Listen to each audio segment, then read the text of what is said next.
I'm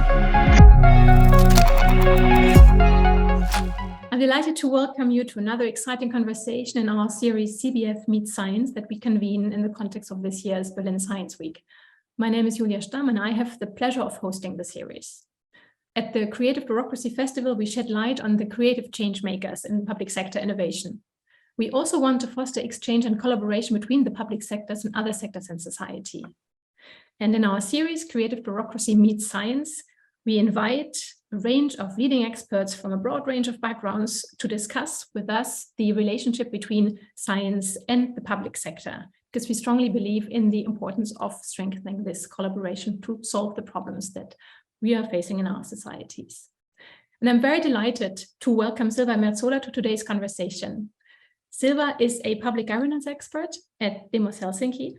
Her work focuses on rethinking policy-making processes with public sector clients in Finland and internationally, aiming to make public administrations better equipped to address the complex problems of the 21st century. And we will be talking about this, Silva.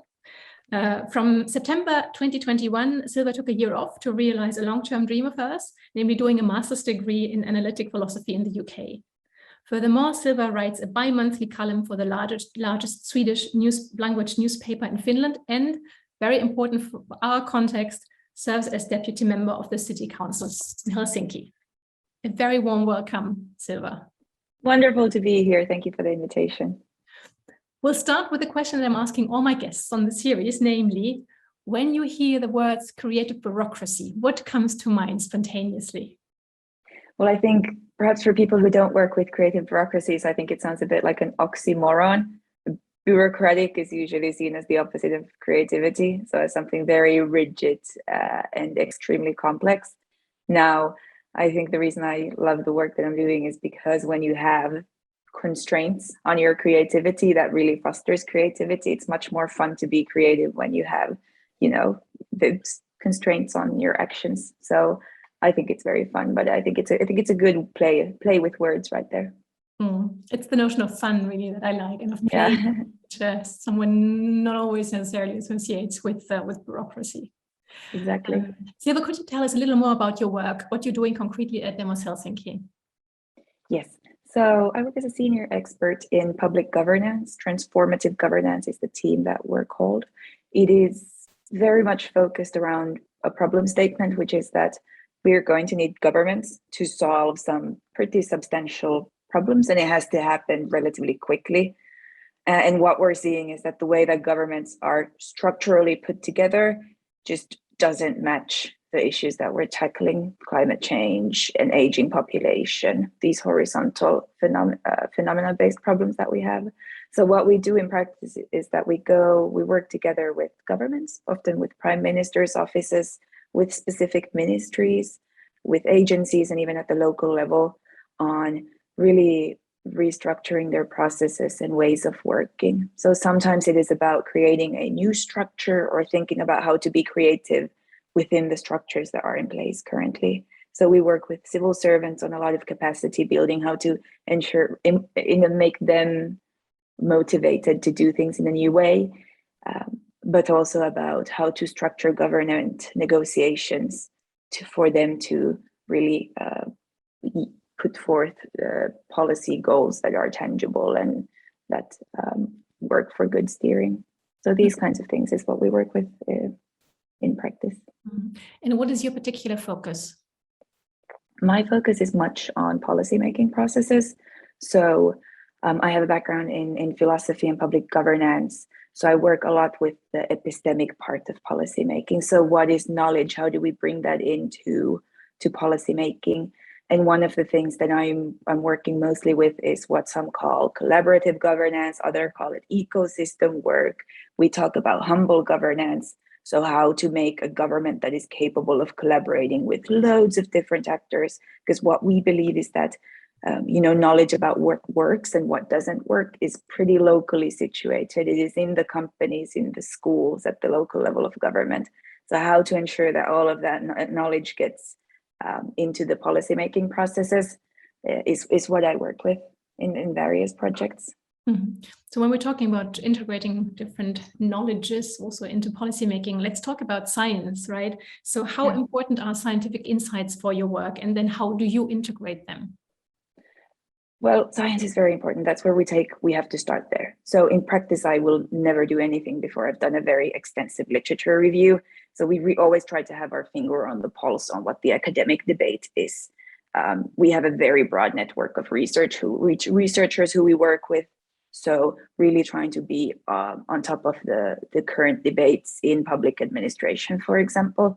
So that's important for background knowledge for me. It doesn't matter what I do, it's vital. But another thing that I've worked very much with has been to collaborate with academics in taking their scientific insights and turning that into something that works in government. So I work as what we call a knowledge brokerer in between scientific experts, academics, theorists, and then groups of civil servants who have procured projects from us. So that is very much the role I work with. Yeah, I like the term of knowledge broker. Could you maybe elaborate on what you think a knowledge broker needs to do, needs to be able to do, needs to bring? A knowledge broker, how I see it, is there's multiple different roles, but one of them is that, in trying to help civil servants understand what social sciences can do and what it cannot do. Social sciences cannot perfectly predict. They cannot give you value neutral policy recommendations of what the best way forward is. So working together with them, and then also working together with scientists in putting their ideas into something that is actionable. So what we very often do is that we start with an academic. I've worked very closely with Professor Charles Sable from Columbia University, where he has a theory which is founded on years and years of academic research. It's called experimentalist governance. We think there is evidence that this is something that should work in practice. There's good reason to believe that it's something that could work in the Finnish context. And we've seen ministries in Finland sort of drifting towards this kind of a way of working organically. So what we've done is that we've taken a theory from academia and then sitting together with civil servants on translating into something that can be deliberately implemented in Finland in different problem-solving processes. So it's that kind of being in between, understanding both worlds, being true to the science, being true to the civil servants, but also to democracy and to the people, and trying to, have this threefold role in these projects. Yeah. We'll just bounce back on something you said, be true to democracy. Yeah. Maybe we can also talk about the role of science for democracy. Sure. What do you think in this respect? What is, what is the role of science for maintaining, for preserving, for maybe also revitalizing democracy? Yeah, I think that's a very good question. I think I might be a bit skeptical on that one. First of all, there's very good research done on democracy, researchers putting forth many good proposals on how to reform structures, and we work with them very closely. So there's definitely a need for scientific input. However, I see that there is a risk for democracy that comes from the discourse around evidence-based policymaking. So particularly during the pandemic, perhaps after the pandemic, and also prior to it, there's been a desire to do evidence-based policymaking. So bringing in scientists to advise governments. That is very important that they are there to consult governments. But it's also important to understand that social sciences, which is effectively the kind of science that you use in policymaking, is not value neutral. Scientists come in with their own value judgments. It's impossible to do science without having some normative background assumptions, and that's completely fine. But it's very important that all the actors in a democracy understand this part of science. So scientists shouldn't overstep boundaries and give policy recommendations that enable politicians to sort of delegate certain uncomfortable decisions to more technocratic processes. So scientists have a lot of power because they have this epistemic status where they are respected. We have a discourse where we want, politicians to listen to scientists, but it can be dangerous. It can lead to politicians not taking the responsibility of, very draconian policy measures during a lockdown or some other crisis that we're in.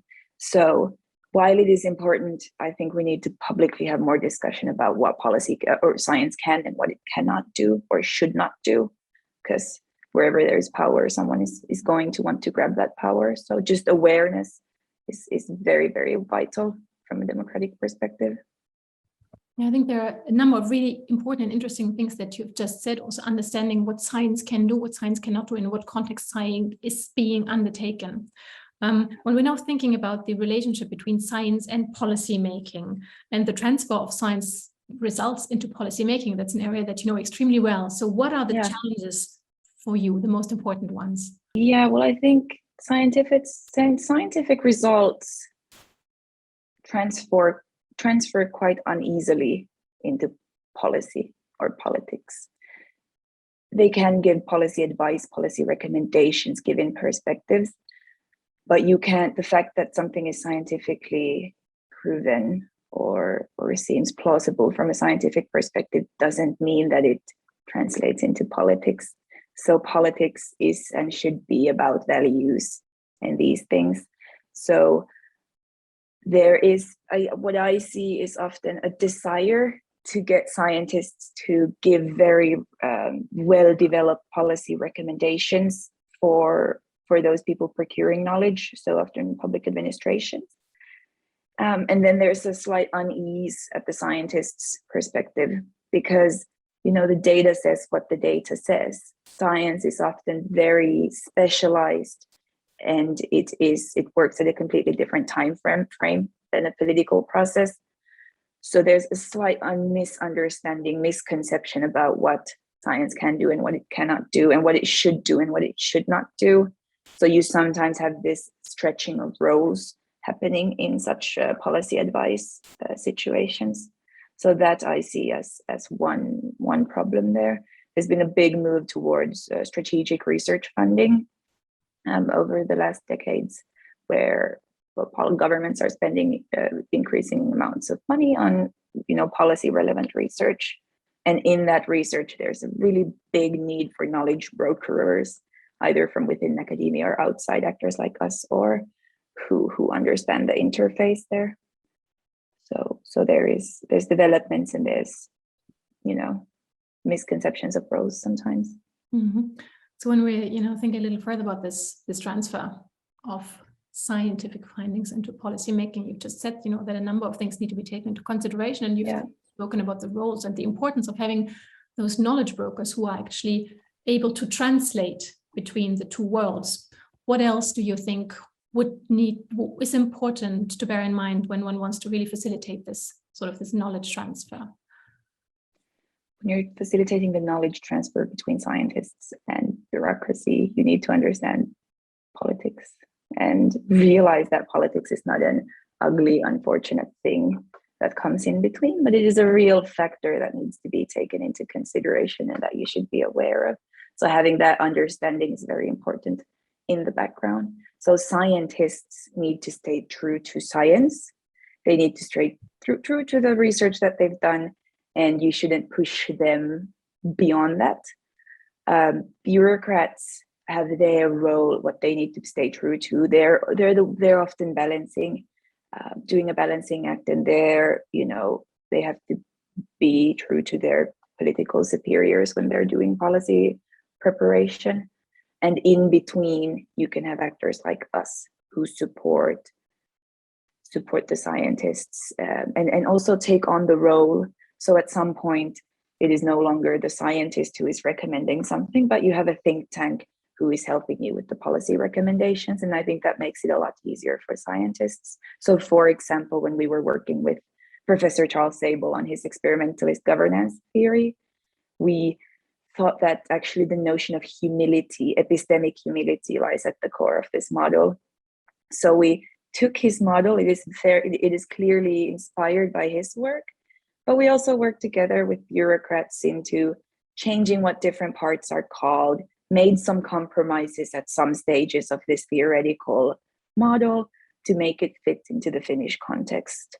We branded it or started calling it humble governance because we noticed that for politicians, the idea that someone says to them that you can be humble and you can change your opinion if new information arises was something that you could see that politicians were very grateful for. So we did that branding and all of this. Had Professor Sable done it himself, he would have, abandoned some of the stuff that he's done in his research, and it would be a wrong position to put him in because his model has been developed over, I think he's worked on it for 20, 30 years. So allowing scientists to stay true to their science, but helping in that compromising to really facilitate that change, because that's not necessarily the role of the scientist, but it can be the role of us. Yeah. We have touched also a little bit on the issue of co-creation. Yeah. And I think this is also a very important part of your work at Demos Helsinki. So how do you co-create with the society, with science, and with the political sector? Can you give some examples? Yes, so what we do very much in practice is that, as I said, scientific input doesn't one-on-one translate into policy. However, scientific input can give good advice and really make policy processes richer. So what we very practically do is that we sit down in the same room, often with the scientist, with us, with civil servants, at times also stakeholders from outside of government, depending much on the project that we're working on. And we facilitate a conversation. So how to make this slightly abstract, theoretical, or very niche finding into something that is relevant for policy. So co-creating, we don't call it a scientific output, but it's a knowledge output together that can be actionable and valuable. So sitting together, what we end up with is usually loads of different wishes and interests and perspectives that are at times irreconcilable. We sit with those. We, take the scientific output, think about what the next iteration of this could be, and then having one-on-one conversations with different people, showing them something, hearing their opinions. So that is physically, practically what we do in many of the projects that we do, to really make sure that the output is not just something that's interesting for academia, but that bureaucrats or private sector feels is their own and something they can subscribe to and that they understand. Yeah, so it's again really very much this role of translating absolutely right. Absolutely. We're nearing the end, unfortunately, already, Silva, but I have two more questions that I would like to ask. Yeah. The first one is really more about yourself. So I was very intrigued, to read that you have just taken up this year, the past year, to pursue this master's in analytic philosophy. I really think it's fantastic. So can you just share a little what drove you, and also what you think this program that you took, these studies that you took, will bring, for your professional work? Yes, absolutely. Yeah, it's been a long-term dream of mine to do analytic philosophy. And I think I did a lot of philosophy of social science and philosophy of science. So that really gave me a new perspective on what knowledge is and what it can be used for, what it cannot be used for. I did a lot of democratic theory, and I got to study what the bureaucracy is and what the argument for having an independent civil service is. And I think what my outcome was from this is that loads of these questions are way more philosophical, normative than they are empirical. So that was really changed a lot the way I see things, because I have an empirical background. I did public administration and political science before. And it's really something I'm passionately trying to incorporate into our projects, because at least in my political culture back in Finland, there is a bit of a technocratic view of politics, and evidence-based decision-making is still a very strong term, and that has a very positive connotation.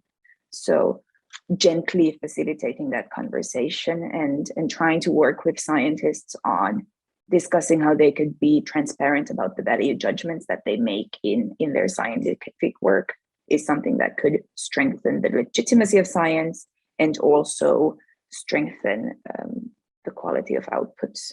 So So it was a good year off to get to read and write, and I'm really happy to be back at work now.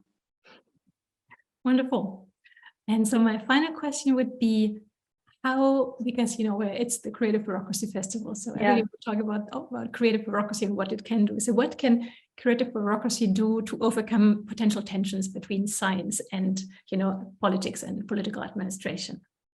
What is your take on this? Well, I think there's a lot to do. First of all, Creative Bureaucracy Festival is a wonderful platform for engaging and exchanging ideas. So that's super valuable. It's been like that for me previously. I think if we can really foster creativity among individual civil servants who work with this, there's a lot to be done, because even if it's rigid, and it ought to be rigid, we are, rule of law is vital. There's a lot of room to maneuver and ways to do things. So really fostering creativity will get us a long way in having better policy and better functioning governments. So I'm very hopeful, and I think it's hilarious to have a creative bureaucracy. I think that's a really good way to put it. Wonderful. So thank you very much for taking the time and for diving so deeply with us into your work, and also at this intersection of science and the policy work that you're doing. And I hope to see you at the festival next year. Absolutely. Thank you so much for inviting me. Yes. Goodbye. Bye.